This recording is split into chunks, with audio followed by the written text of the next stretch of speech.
Now, we started this this section with describing that we have these derivatives of trigonometric functions, and maybe one of the thoughts that crossed your mind is, well, what's so important about trigonometric functions, and why do we need to study them, and why do we need to study specifically the derivatives? And the answer is that trigonometric functions, especially sine and cosine, very accurately model simple harmonic motion. If you can imagine a slinky, and you put a weight at the bottom of the slinky, you pull the slinky down, and what happens? It goes up, and it goes down, and it goes up, and it goes down. And it does so with a very regular periodic motion. And those motions can be modeled using sine and cosine curves very easily. Okay? So the bobbing end of a spring is a simple harmonic motion, which is modeled by sines and cosines. All right? So what are we going to do with these? Well, let's say we have a weight hanging at the end of a spring, and it bobs up and down.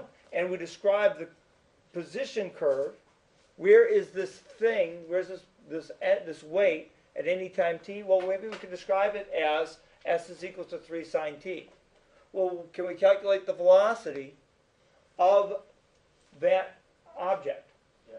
Well, as we have found out before, that the velocity is the first derivative of position. Well, if we know position is 3 sine t, velocity then would be the derivative of, with respect to t, of 3 sine t, which is equal to negative 3 cosine t. Oh, no, it's just 3. Sorry. Right? What about its acceleration? Well, if we recall that acceleration as a function of time, acceleration is the derivative with respect to time of velocity. The acceleration is going to be the derivative of 3 cosine t. And now I can remember that negative sign appropriately. The derivative of 3 cosine t is negative 3 cosine t. Sine t. Sine t. Got the negative sign right? Monday. Indeed, all day. All right, there we go. So, Phil asked about jerk. Well, hold on. Because we didn't have it specifically written in the notes, if I can go into the next slide, please. Here's your jerk slide, reminding you that the third derivative with respect to position, or the derivative of acceleration with respect to time, is jerk, which we will use the letter J to display.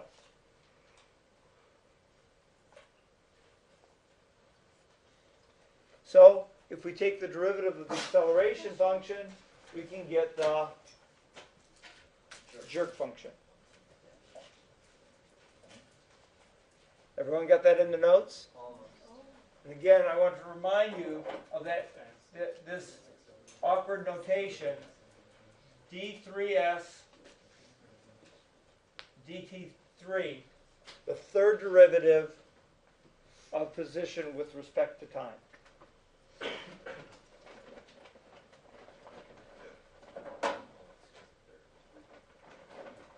Yes? So jerk is just like the rate at which acceleration changes? That's exactly correct. Okay. All right. Now, did I talk about the analogy of the physical analogy to jerk? Okay. Right now we're in a situation of constant acceleration, are we not? Our bodies are constantly accelerating toward the center of the Earth. This is what constant acceleration feels like. But what happens when acceleration changes? It's an earthquake. Well, actually, what about a roller coaster? Or if you're in a car that accelerates very quickly. the acceleration changes, and when you have a change in acceleration, you feel a jerk. You feel that. Okay. So if you are on the Top Fuel Dragster ride at Cedar Point, there's a very large change in acceleration. It makes you want to cry. You just want to laugh and say what they say. I have not yet been able to be on the ride when it doesn't quite make it up the hill and you go backwards. I look forward to that day.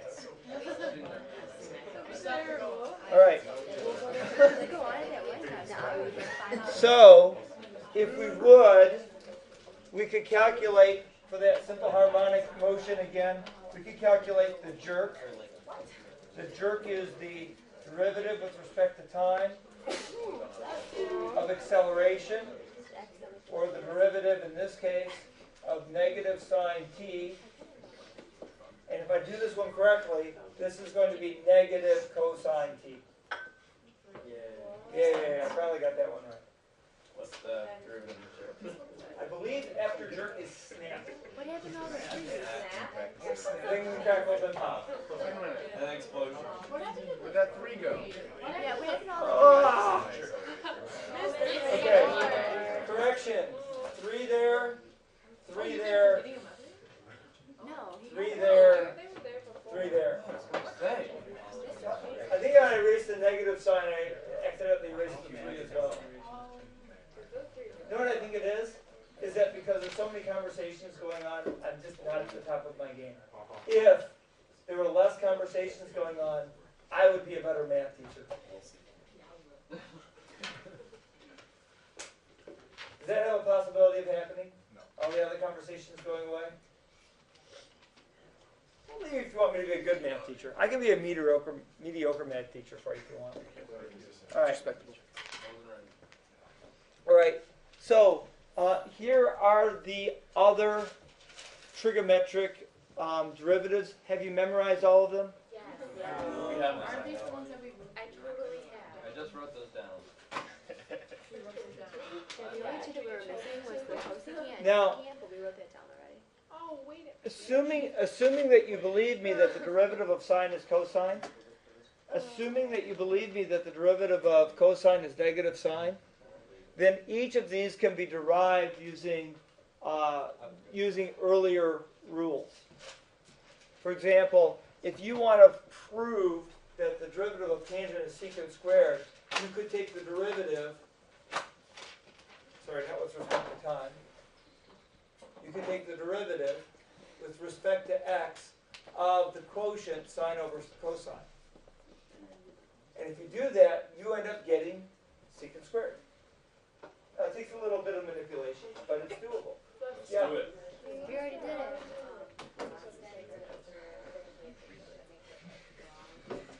What wrong constant? Like, I don't know if I'm saying the right word, but like if we put d over dy instead of. Yeah, then you're not speaking the truth. Okay, I'll tell you what, I'll do one of them. I think it's left as an exercise for you to calculate the other ones using your own. But let's go prove. Let's prove the derivative with respect to x of tangent is equal to secant squared. We'll start here. We got the quotient rule. Okay, that means we've got bottom times the derivative of the top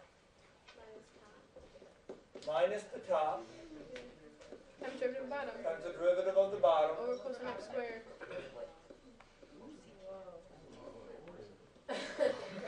All over cosine squared, yep. Right? I'll try to stay in the white area from now on. Okay, cosine. What is the derivative of sine? Cosine. Also cosine. Minus sine. What's the derivative of Negative cosine? sine. Also minus sine. And then we're all over cosine squared. Let me clean this up a little bit more. I get cosine squared plus sine squared. That's 1. 1 over cosine squared, which is the same thing as secant. There we go. I was waiting for someone to say that. So that's 1 over cosine squared. And of course we know the definition of secant is 1 over cosine. So this is exactly Secant squared x. secant squared x. Do you think it's just a memory thing saying Big Mama? I don't know why he has this class saying that. But obviously it brings a little bit of joy into their lives because they enjoy saying it. All right. Make up our own. Huzzah! Well, I can do the silly French. Voila. Okay. So, as I said, if you start with the definitions, you may have to throw in a trig identity or two on the way. But each of these each of these derivatives are calculatable, and I think a couple of them are left for your assignment. All right. Let's do one more problem. Let's find the equation of the line tangent to x cosine x when x is 1. And again, we've done these, you've seen this again and again, where they said, we just learned something new about taking derivatives. Oh, and let's apply it to finding the tangent line or the normal line. Do you know why they're doing that? Because the probability of you getting normal or tangent line problems on the AP exam are so high, we just want this to become second nature to you. I want to, again, model some great notation so that on the free response and the free response on the AP and on my chapter test, you know exactly what to write and how to write it. All right? If we're told that y is equal to x cosine x, and I can write either dy dx or y prime is equal to, and we have what? Product rule here? Yes. First times the derivative of the second plus the second times the derivative of the first. That gives me x. The derivative of cosine is negative sine. The derivative of x is 1, so I'm not even going to write it. And now I'm ready to find out what is the slope of the tangent line. The slope of the tangent line is the value of dy dx when x is 1. Great notation there. Spelling out explicitly what am I trying to find and how am I going to try to find it. What's that equal to? 1 times negative sine of 1 plus the cosine of 1. Now at this point, you don't know what the sine of 1 is. Remember, we always do everything in this classroom, we do everything in radians. You don't know what the sine of 1 radian is. Okay? So what do you have? What are you left with?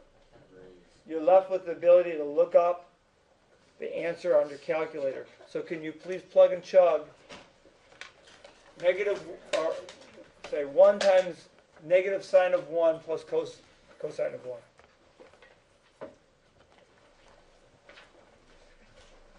It's supposed to be in right hand, though, right?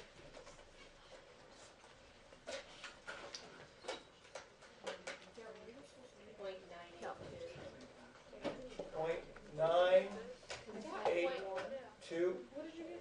Did anyone confirm that? What is That's what my is main it? Are we supposed to radian? Okay. Radians or degrees? We're only in radians in this class. I have 0.3. Wait, who got .982? I got negative 0.3. Yeah. Check your calculator. .301. Check your calculator to make sure you are in radian mode. Would you do that for me really quickly? Now you may have switched it into degree mode when you were in science class, but we need to be in radians. Everyone in radian mode? Yeah. Negative 0.3. Negative .30? Yep. 0, 1. 0.301. 301. Yep. That's what I got. Alright. Yes, sir. Now, we're 2/3 of the way of having our the pieces that we need to write the tangent line equation. We got a slope, and we got half a point. We know the x value of the point, but we don't know the y value. So we should also find out what y is at 1. 1 cosine 1. And again, with the calculus, we need a 0.540. So our ending answer for the tangent line, I'm going to tell you that I'm giving you the tangent line. Tangent line is going to be y is equal to negative 0.301 times the quantity x minus 1 plus 0.50. 540. What? Yeah. Now, we had some arguments about whether I have the slope right. Is there any way, as we said before on many of these other problems, can we prove that this is the right answer graphically? Yeah. We can, and We we will. will.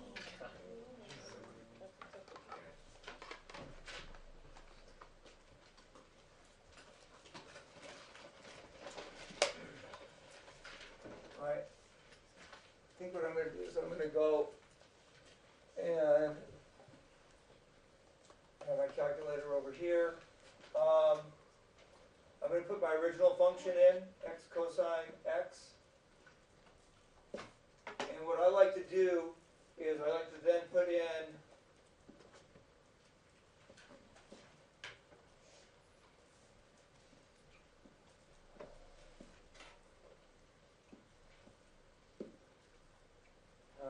plus 0.540. Let's go with a standard viewing window. So there's my original function, all nice and curvy. There is my tangent line drawing across. Does it look like it's touching the line tangentially? Yeah. Okay, and then I'm just going to do a quick trace, and I'm going to say when x is 1, did I have my right point there? Oh, Okay, and that's on the cosine curve. And then if I push the down button, now I'm looking at my tangent line and put x equal 1, and I should have the same point. why is x minus 1 again?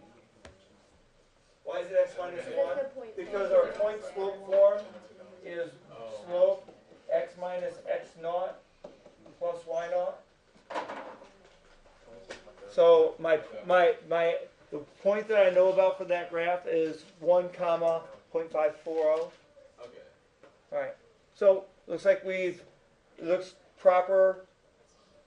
All right. Can I do one more thing, please?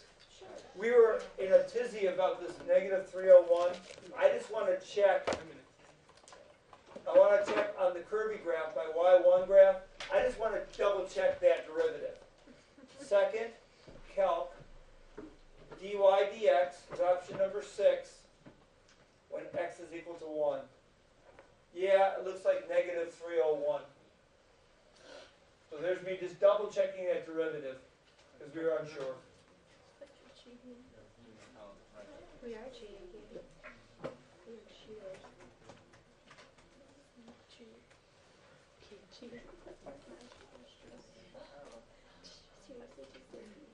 All right. Are we okay on that slide? Yep. Right. So here's the remaining part of the assignment for section 3.5. You already wrote that down, right? Yeah. All right. Great. Good job. What's that?